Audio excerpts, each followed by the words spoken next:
Hey, America, ever heard of the Federal Reserve? Sounds boring, right? Like something out of a dull economics textbook or a topic for a dry lecture. Like something your grandpa complains about at Thanksgiving. You know, when he goes on about the good old days and how things were different. But trust me, this place is way more interesting than your weird uncle's conspiracy theories. It's not just some shadowy organization pulling strings behind the scenes. The Federal Reserve, or Fed for short, is basically America's bank. It's the backbone of our financial system, ensuring everything runs smoothly, but not the kind you keep your allowance in. It's not where you go to deposit your birthday money or open a savings account.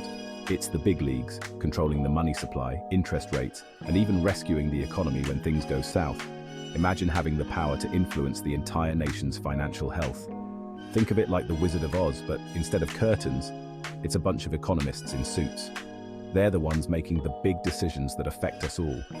And instead of making wishes come true, they're trying to keep the economy from crashing and burning. Their job is to maintain stability and prevent financial disasters. So buckle up, because we're about to dive deep into the world of the Fed and why it matters to every single one of us. From your morning coffee to your retirement savings, the Fed's decisions impact your daily life in ways you might not even realize. So, how did this whole Fed thing even happen? Well, picture this. It's the early 1900s.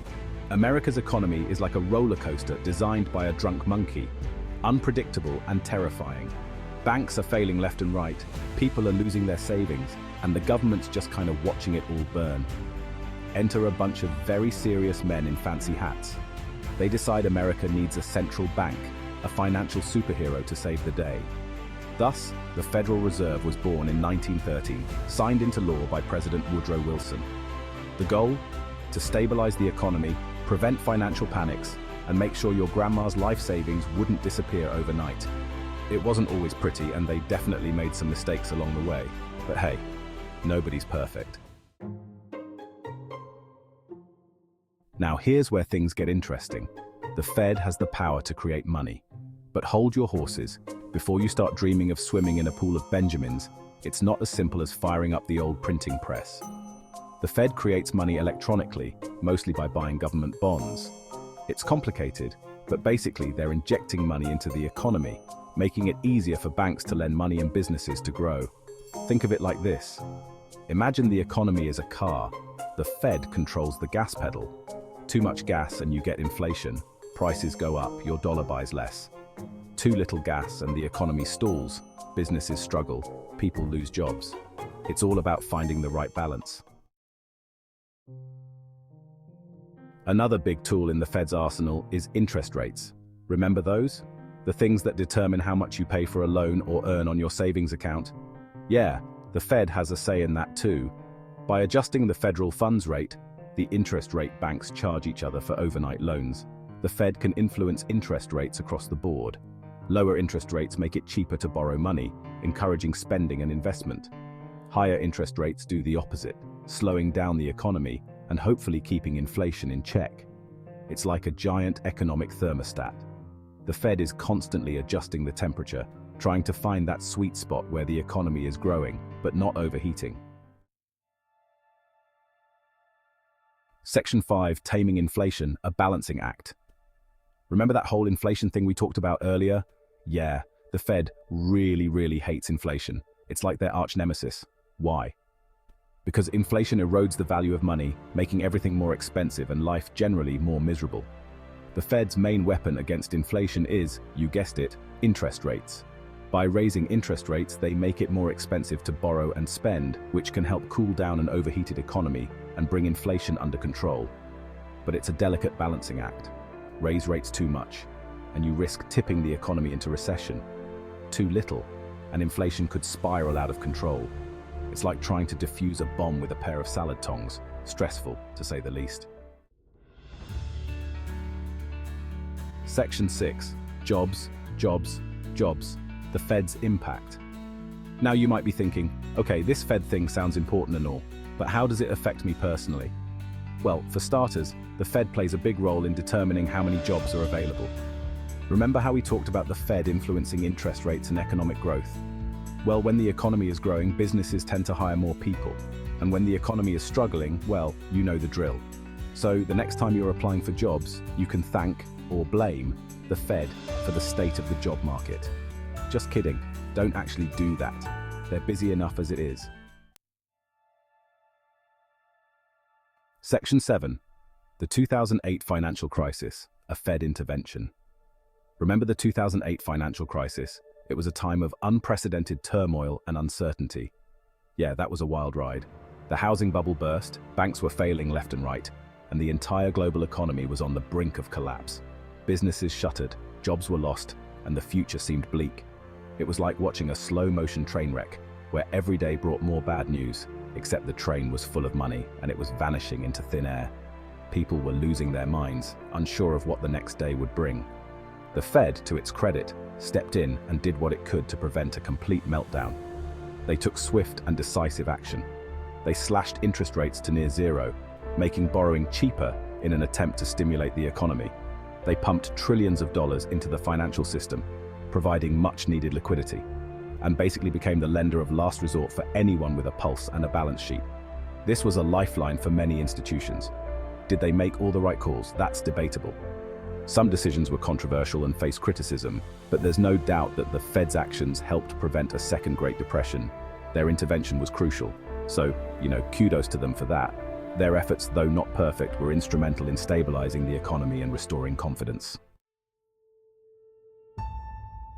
Section 8. The Fed's crystal ball, predicting the future. One of the Fed's most important jobs is trying to predict the future of the economy. This involves a lot of analysis and interpretation of current economic trends. And no, they don't have a magic crystal ball, although that would be pretty cool. Instead, they use sophisticated models and tools to make educated guesses. Instead, they rely on a team of economists, mountains of data, and a whole lot of guesswork. These experts analyze everything from employment rates to consumer spending. The Fed uses its economic forecasts to guide its policy decisions. These decisions can have a significant impact on the economy. If they think the economy is about to overheat, they might raise interest rates. This helps to cool down spending and borrowing. If they're worried about a recession, they might lower rates or take other measures to stimulate growth. Lowering rates can encourage more borrowing and investment. Of course, predicting the future is notoriously difficult, even for experts. There are always unexpected events that can throw off their predictions. The economy is a complex beast, influenced by countless factors, both domestic and global. International trade, political events, and natural disasters can all play a role. So, the Fed doesn't always get it right. There have been times when their predictions have missed the mark. But hey, at least they're trying. Their efforts to predict and manage the economy are crucial for maintaining stability and growth. Section 9. Too much power, the Fed's critics. Now, not everyone is a fan of the Fed. Some critics argue that the Fed has too much power, operating in secrecy and without enough accountability. They point to the Fed's role in creating asset bubbles, like the housing bubble that led to the 2008 crisis, and argue that its policies often benefit the wealthy at the expense of everyone else. It's a valid point. The Fed is a powerful institution, and with great power comes great responsibility, or something like that. It's important to have a healthy debate about the Fed's role in our economy and to hold them accountable for their actions. Section 10. Independence and accountability, walking the tightrope. The Fed is designed to be independent of political influence. That means that the president or Congress can't just call up the Fed chair and tell them to lower interest rates to win an election, although we're sure they've tried. This independence is crucial because it allows the Fed to make tough decisions based on what's best for the long-term health of the economy, even if those decisions are unpopular in the short term.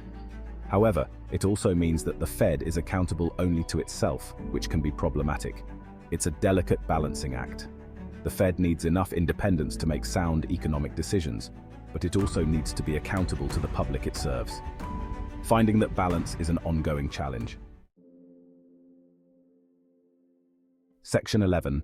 The Fed, a necessary evil. So, there you have it. The Federal Reserve, America's central bank, economic superhero and occasional villain, depending on who you ask. It's a complex and often confusing institution, but one that plays a vital role in our economy. Is the Fed perfect? Nope. Does it make mistakes? Absolutely. But for all its flaws, the Fed is a necessary part of our financial system. helping to stabilize the economy, control inflation, and prevent financial crises. So the next time you hear someone complaining about the Fed, just remember, it could be a lot worse.